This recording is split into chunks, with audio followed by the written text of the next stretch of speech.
आज हमारे साथ 12 कवि अपनी प्रतिभा के सुमन आपके सामने प्रस्तुत करेंगे। हमें विश्वास है कि इन फूलों की महक से आज की शाम खूब खुशबूदार और सुंदर बन जाएगी। अब सबसे पहले कवि जो मंच पर पधार रहे हैं उनका नाम ही मैं आपको दूंगी, उनकी इंट्रोडक्शन बाद में दूंगी क्योंकि वो बहुत ही महान कवि हैं। तो उनका नाम है फतेह जी, फतेह चतुर्वेदी जी।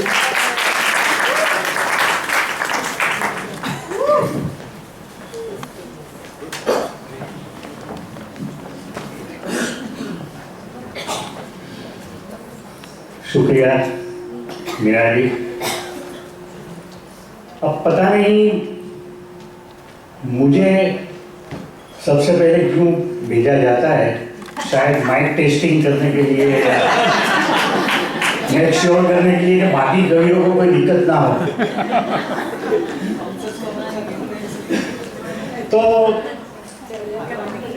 आप लोग मेजोरिटी हमारे यहाँ से इंडिया वगैरह जाते हो, और इंडिया जाते हैं तो इंडिया के बड़े शहर में जब भी जाते हो तो नेचुरली हम इंडिया से साल 2 साल के बाद भी जाते हैं तो काफ़ी इम्प्रेस होके आते हैं। नहीं, इंडिया ने काफ़ी प्रगति कर ली। बड़ी सिटीज़ में ख़ास तौर पे मुंबई, दिल्ली ऐसी जो सिटीज़ में है, हम जाते हैं तो हम देखते हैं कि वहाँ पे काफ़ी सुधार हो चुका है और काफ़ी प्रगति हो चुकी है। लेकिन उसके साथ में हर लोग जो भी इंडिया जाके आते हैं उनकी 1-2 कंप्लेंट जरूर होती है, कॉमन कंप्लेंट ये। एक तो कंप्लेंट ये है कि यार ट्रैफिक बहुत खराब है। आप सहमत होंगे मेरी बात से। ट्रैफिक इतनी खराब है कि जहाँ पे आधा घंटा पौना घंटा पहुँचने को लगता है, वहाँ पे 1.5 से 2 घंटा, कभी कभी उससे भी ज़्यादा टाइम लग जाता है। तो अभी ये ट्रैफिक के अंदर भी मुश्किल ये है कि गाड़ियाँ इतनी बढ़ गई है कि हर चौराहे पर जो पहले 2 मिनट के लिए सिग्नल रुकता था, अब कम से कम 8-8, 10-10 मिनट के लिए सिग्नल रुकता है। तो 8-10 मिनट तक आपकी गाड़ी जब सिग्नल के ऊपर रुक जाती है तो 10 मिनट तक ये तो नहीं कि वहाँ के कोई सांस्कृतिक कार्यक्रम भी स्थगित हो जाते, वो तो बढ़ते ही जा रहे हैं। एक बड़ी इंडस्ट्री पैदा हो गई है ट्रैफिक सिग्नल के ऊपर। कोई फूल बेचने आ जाते हैं, कोई फल बेचने आ जाते हैं, कोई गाड़ी साफ करने का कपड़ा बेचने को आ जाता है, आपकी गाड़ी में कुछ पड़ा होगा उसको साफ करके ले जाते हैं। तो काफ़ी मतलब 8-10 जो मिनट है वो काफ़ी एक प्रवृत्ति में होती है। दूसरी कंप्लेंट है ज़्यादातर लोगों की, वो टिश्यू पेपर। अब मोदी जी इतने शौचालय वगैरह सब बनाते हैं, लेकिन जो हम यहाँ से जाते हैं वो थोड़े एडजस्ट होने के लिए हमें टाइम लगता है। और न कि सिर्फ बाथरूम वगैरह की बात है, लेकिन कहीं भी आप फास्ट फूड या खाने को भी जाओगे तो टिश्यू पेपर आपको देंगे तो इसे गिन गिन के एक टिश्यू पेपर देंगे जैसे पता नहीं है उसकी कीमत क्या है। और कभी टिश्यू पेपर से आप हाथ पोंछने की कोशिश करोगे तो वो पेपर हाथ पोंछेगा भी नहीं। तो ये दोनों कंप्लेंट को मद्देनजर रखकर कवि श्री अशोक चतुर्वेदी ने एक कविता लिखी है, मैं आपके सामने प्रस्तुत करूंगा।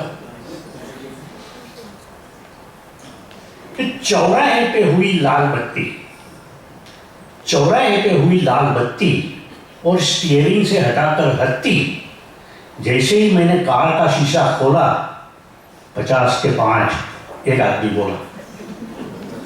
मैं शीशा चढ़ाने लगा तो वो तो हाथ ही अंदर बढ़ाने लगा। खरीद लो साहब, चीज लाजवाब। ले लीजिए सर, टिश्यू पेपर, मुंह पोंछने का कागज, दाम एकदम जायज, बिल्कुल सस्ते रेट में, ऐसा नहीं मिलेगा मार्केट में। 50 रुपये में मेहनत का सिर्फ 1 रुपया कमाऊंगा, हाँ कमाऊंगा। बीच के वास्ते रास्ते पर हाथ तो नहीं फैलाऊंगा। मैंने सोचा बात इसकी 100% रॉन्ग है। बात इसकी 100% रॉन्ग है। शायद ये भी कमाने का कोई नया ही ढोंग है। इसलिए उसे टरकाने के लिहाज से मैं बोला अपने कवि वाले अंदाज में, नागरिक ये जान गया है भैया, नागरिक ये जान गया है भैया कि माल की कीमत है 49 रुपया।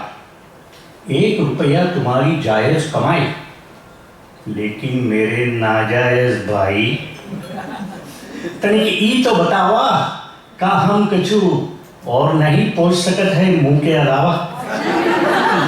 मेरा मतलब है आंख या नाक वगैरह। साहब छोड़ो मजाक, साहब छोड़ो मजाक, आंख नाक कान कुछ भी पहुंचो, बस प्रश्न मत पूछो। हमने कहा कमाल है, और यही तो सवाल है कि जब कोई चीज खरीदेंगे तो सवाल क्यों ना करेंगे। अच्छा बताओ, क्या इससे पहुंचा जा सकता है पसीना? और साहब उसने झटके से हाथ बाहर खींचा और बोला तान कर सीना, बाबूजी माफ करना, बाबूजी माफ करना, इन कागजों से मुमकिन नहीं है पसीना साफ करना। इनसे तो पोंछी जाती है लिपस्टिक और क्रीम, इससे पोंछी जाती है मुंह पे लगी आइसक्रीम, इससे पोंछे जाते हैं निशान चॉकलेट के, इससे पोंछे जाते हैं हाथ आमलेट के। कुछ लिया न दिया, ऊपर से टाइम खराब किया। बाबूजी बाबूजी, इन कागजों को खरीद कर जो ले जाता है उसे पसीना ही कहाँ आता है। इन कागजों को जो खरीद कर ले जाता है उसे पसीना ही कहाँ आता है। लगता है आप वाकिफ नहीं है हिंदुस्तान की जमीन से।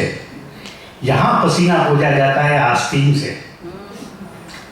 बड़े लोगों को पसीना आता है सिर्फ जून के महीने में और गर्दिश के ज़माने में, और मुझे पसीना आता है 2 जून की रोटी कमाने में।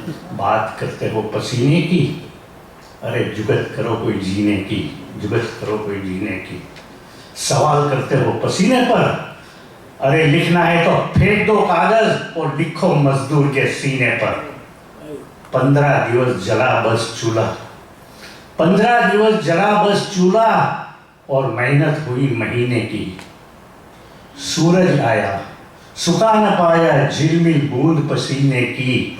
अरे मोल लगाओ, मोल लगाओ, बोली बोलो इस अनमोल नगीने की। बात करते हो पसीने की, अरे जुगत करो कोई जीने की, जुगत करो कोई जीने की।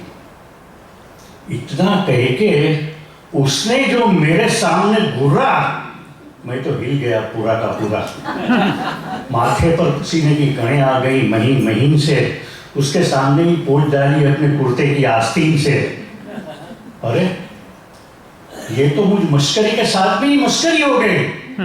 और वो बोला बाबूजी गाड़ी बढ़ा लो, बत्ती हरी हो गई।